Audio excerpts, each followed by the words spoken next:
In the heart of a frozen wasteland where the cold tears at metal and silence feels alive, a K9 stood at the edge of a black pit.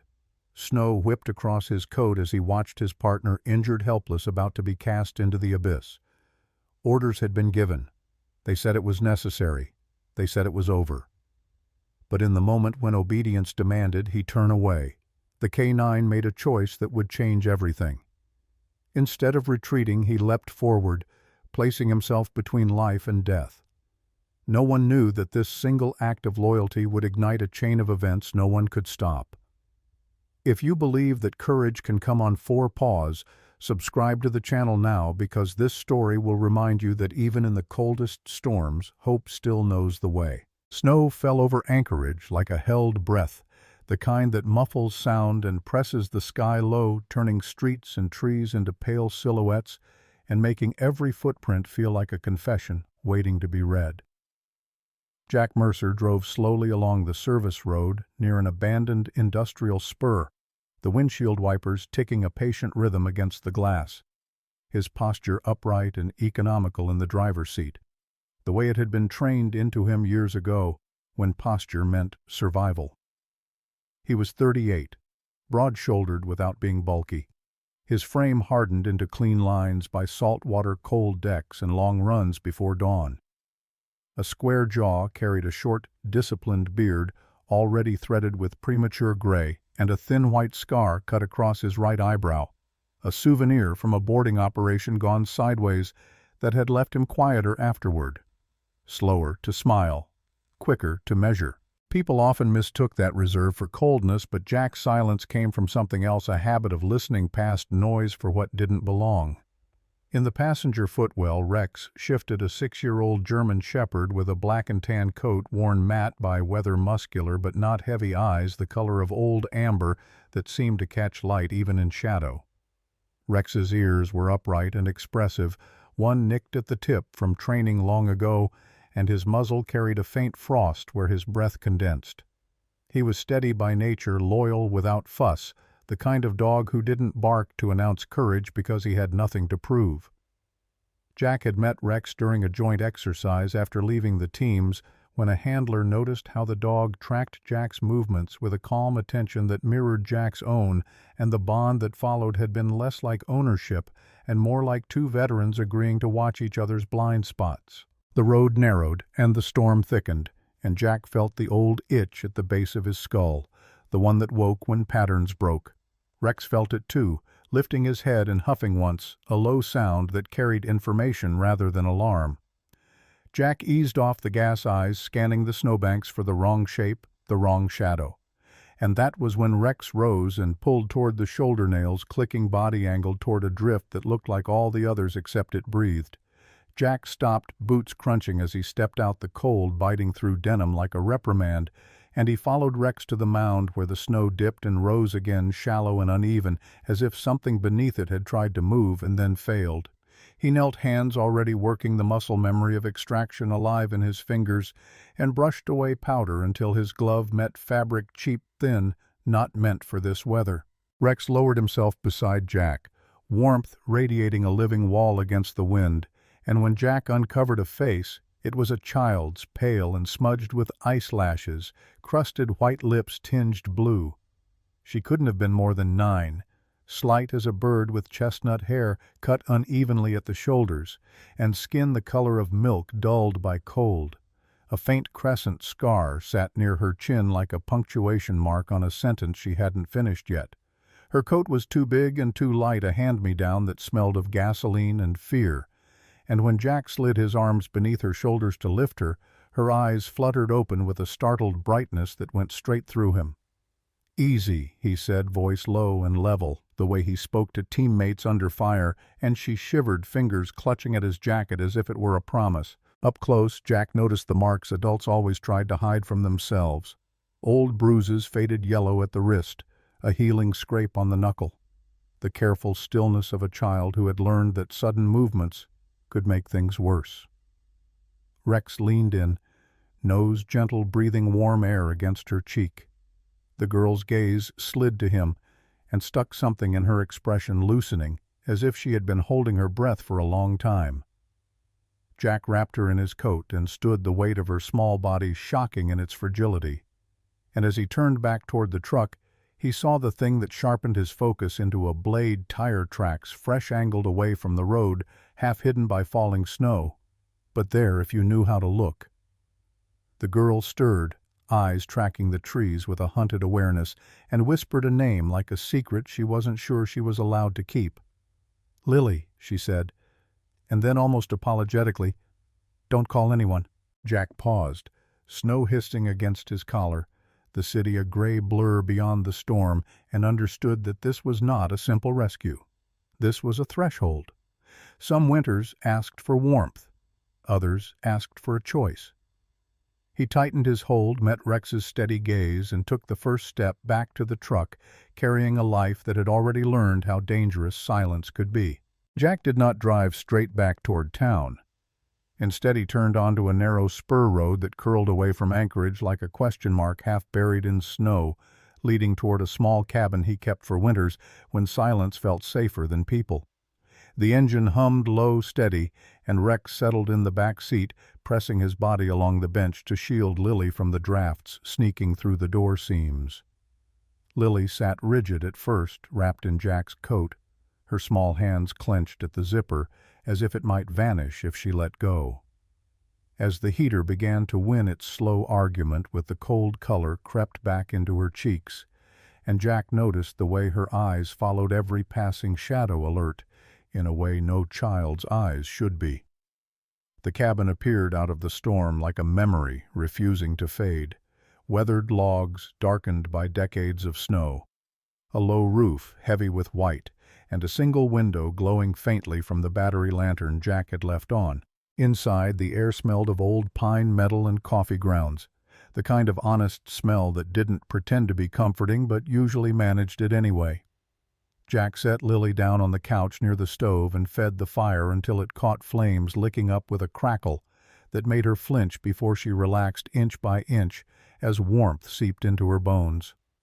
Rex lay down at her feet, his head on his paws, eyes half closed but ears tuned like instruments, and Lily stared at him with cautious wonder.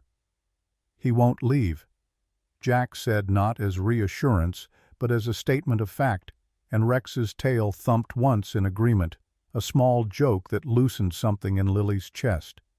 Jack took in details the way he always did, the way Lily sat without sinking fully into the cushions, the way she ate the soup he warmed with small, careful spoonfuls, as if food could be taken away, mid-bite the faint tremor that passed through her when the wind hit the cabin hard. He asked gentle questions and accepted the answers she could give, which were few and oddly shaped.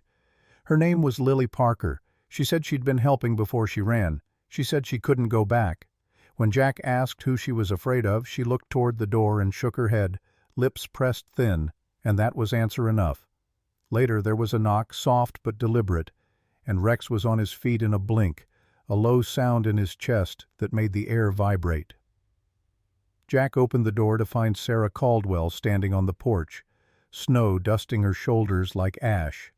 Sarah was in her early 40s, tall and lean with auburn hair pulled into a practical braid and pale skin weathered by years of cold.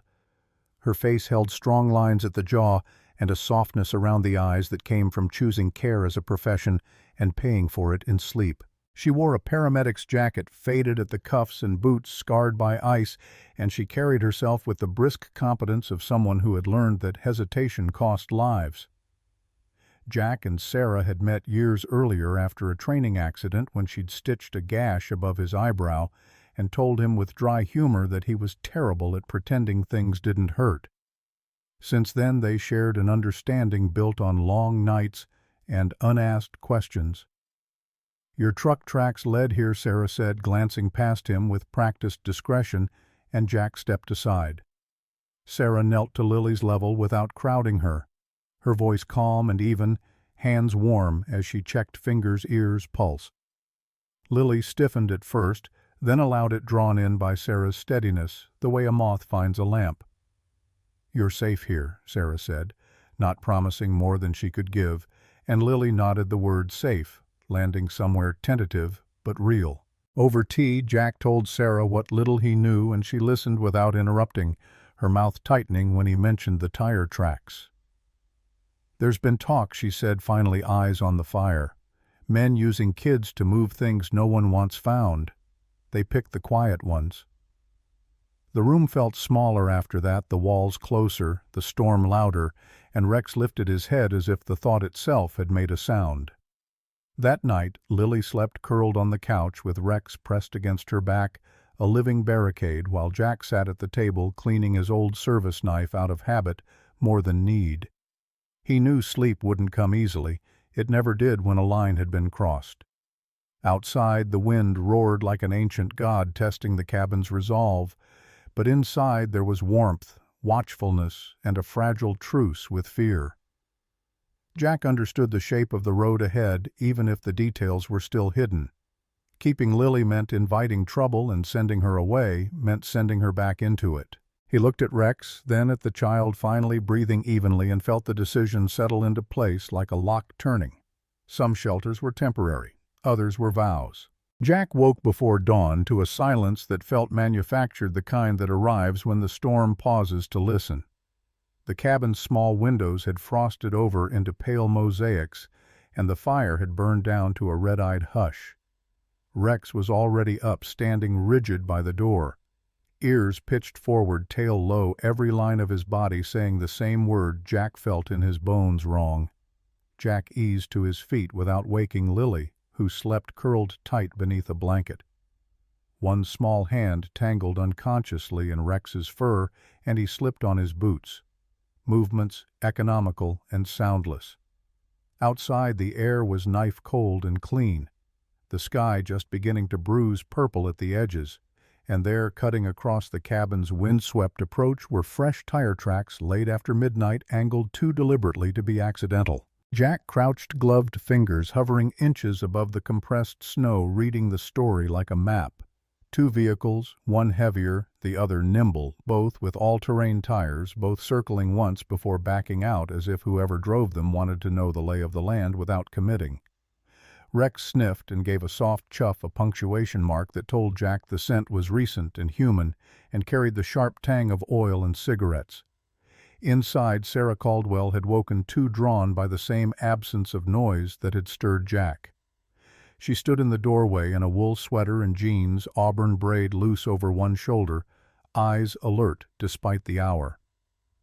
"They were here," Jack said quietly, and she nodded, jaw tightening in a way that made her look older for a moment, a look earned by years of witnessing outcomes people preferred not to imagine.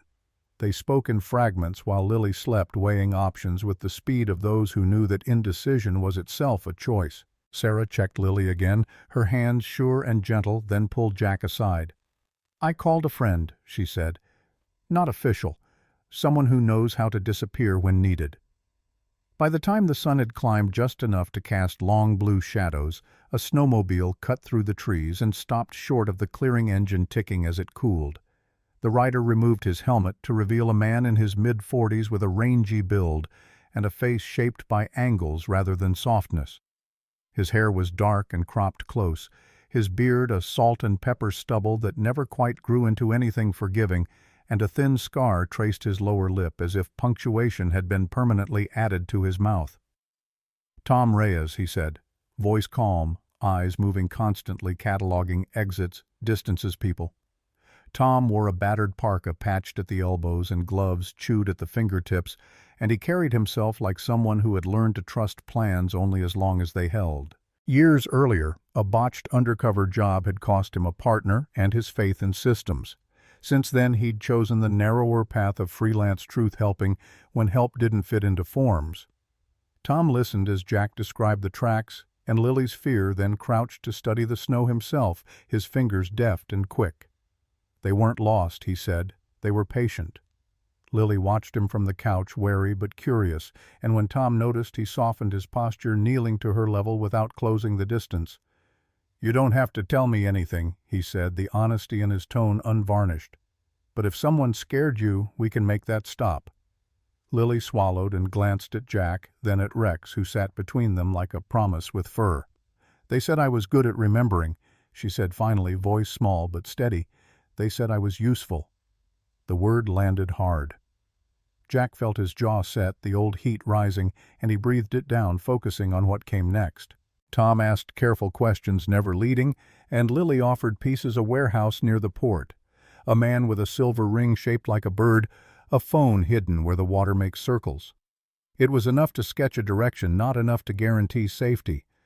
By midday the wind returned with teeth, and a truck appeared on the distant road, slowing as it passed the spur before rolling on. Tom's eyes narrowed. "They're probing," he said, "seeing if fear does the work for them." Jack packed the truck with deliberation, choosing routes in his head the way chess players choose sacrifices, and when Lily asked if they were leaving, he knelt and met her gaze. "We're moving," he said, "toward people who can help, and we won't rush." Rex leaned into Lily's knee, grounding her, and she nodded, trusting, not because the world had taught her to, but because something in this small circle had earned it. As they pulled away, the cabin receded into white, and Jack marked the moment for what it was, the line between hiding and standing. The footprints that didn't belong would be answered by steps that did. They left the spur road before the light fully settled, choosing a longer route that bent toward the coast where anchorage thinned into warehouses and wind-scoured lots, the kind of places that pretended to be empty while listening to everything. Jack drove with the steady patience of someone who knew speed attracted attention. Rex braced in the back with Lily tucked into the corner beside him, and Sarah followed in her own car at a distance that looked accidental. Tom Reyes rode shotgun with Jack, a folded map on his knee marked in pencil, his eyes moving between mirrors and the horizon with the quiet diligence of a man who had learned to survive by noticing what others missed. The harbor appeared through a veil of blowing snow, cranes hunched like old animals, containers stacked in colors dulled by salt, and years in water so dark it seemed to drink the light. Tom guided them to a public access near a drainage channel that emptied into the inlet, a place where tide and runoff met and left slow, patient eddies. "Where the water makes circles," Tom murmured, and Lily nodded, a small motion heavy with certainty. Jack parked beneath a corrugated awning and cut the engine. The cold rushed in sharp and immediate, and Rex hopped down, nose low, tail measured, reading the ground with a seriousness that made Lily press closer to Jack's leg. The access path sloped to a concrete lip slick with ice, and there, half hidden behind a rusted bollard, Jack found a bundle taped inside a plastic sleeve weighted with a length of chain. He knelt, working carefully, fingers numb but precise, and slid out a phone wrapped in a child's pink scarf. The fabric frayed at the ends like it had been worried by anxious hands. Sarah arrived, then, breath-fogging auburn hair escaping its braid. Her expression focused and calm as she took Lily's hands and warmed them between her own. "You did good," Sarah said, and Lily's shoulders lowered an inch, as if a pack had been set down at last. Tom powered the phone using a portable battery and scanned the screen, his mouth tightening as images resolved a warehouse interior, men moving crates with the practiced efficiency of routine, a silver ring flashing on a hand as it gestured toward a shipping label. "That ring," Lily whispered, and Tom nodded. "Bird shape," he said. "I've seen it before." The name came with him like a shadow. Marcus Hale, a fixer who wore money easily and violence like a habit, a man with neatly cut dark hair and a jaw sharpened by restraint, whose courtesy had curdled after a car bomb took his brother years back and left him convinced that mercy was a liability. Jack felt the familiar calculus slide into place. Evidence changed the game, but it also raised the stakes. As if summoned by the thought, a black SUV rolled slowly past the access windows, tinted too dark for the hour.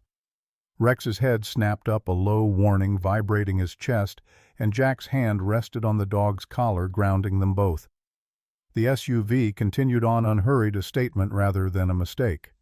Tom exhaled through his nose. "They know," he said, "or they're close enough to guess." They didn't linger. Jack split their movements with intention. Sarah would take Lily to a clinic friend across town, somewhere ordinary and loud. Tom would route copies of the footage to two separate contacts who disliked Hale for different reasons. Jack would make noise elsewhere, a decoy shaped like himself, and his truck, buying hours they could not afford to lose. Before they parted, Lily looked up at Jack, eyes steady now, and asked a question that carried more courage than fear. "Will they stop?" Jack considered the truth, then answered it as carefully as he handled explosives. "They will try," he said, "and we will make that harder." Rex pressed his muzzle into Lily's palm, warm and solid, and she smiled a small, brave curve that felt like a promise kept. Jack pulled away alone, tires crunching, drawing the SUV's attention by design, and when it followed, he led it, leading them toward roads he knew and corners he had already measured. At a light near the docks, the SUV edged closer, and Jack caught a glimpse through the glass. A man with a clean shave and eyes too calm, fingers drumming patience on the wheel, the silver bird ring catching neon. Jack smiled without humor and turned when the light changed, committing to the route that would pull the hunters away from the child, the phone and the truth now loose in the world. The water behind him kept making circles, widening. Jack led the black SUV east, away from the harbor and the clinic, onto a ribbon of road that cut between wind-flattened spruce and frozen flats where the sky felt close enough to bruise. He drove with deliberate restraint, neither fleeing nor yielding, letting the hunters believe they were shaping the chase, while his mind counted distances and exits the way prayer beads count breath. The SUV stayed on him through 2 turns and a stretch of glare ice, its headlights steady, patient. When Jack finally turned onto a service road that dipped toward a Coast Guard maintenance yard, he felt the tension shift, the kind that precedes either a mistake or a reveal. At the yard's gate stood Mason Reed, a former bosun Jack had trained with years earlier, broad through the chest hair shaved close to a sunburned scalp beard, trimmed neat as if order itself were armor. Mason's face had the weathered calm of a man who had learned to trust tides more than plans after losing a crewman in a storm that no forecast had warned about. Since then, he favored readiness over bravado.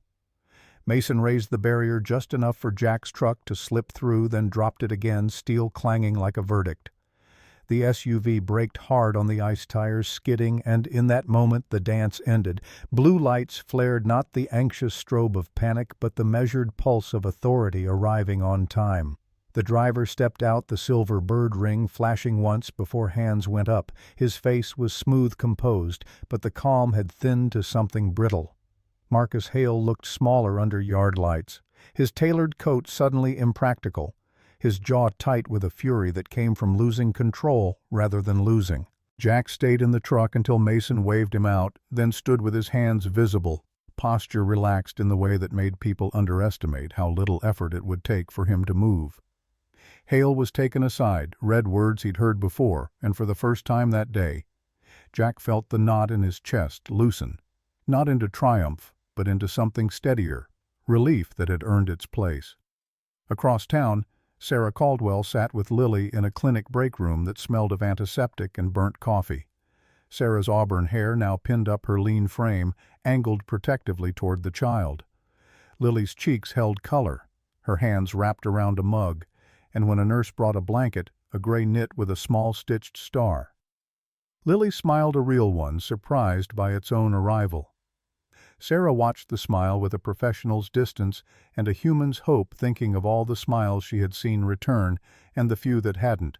She chose to believe this one would stay. Tom Reyes arrived with news that moved like a sunrise through the room. Copies of the footage were secured, a federal task force had accepted the packet, and warrants were in motion that would outlast any single arrest. Tom looked tired, the lines at his eyes deepening, but there was satisfaction there too, the quiet kind that came from doing one clean thing in a world that resisted it. He met Lily's gaze and nodded once, a compact between survivors. By evening, Jack joined them at the clinic, Rex trotting at his side, ears relaxed, tail wagging with restrained joy when he found Lily waiting by the door.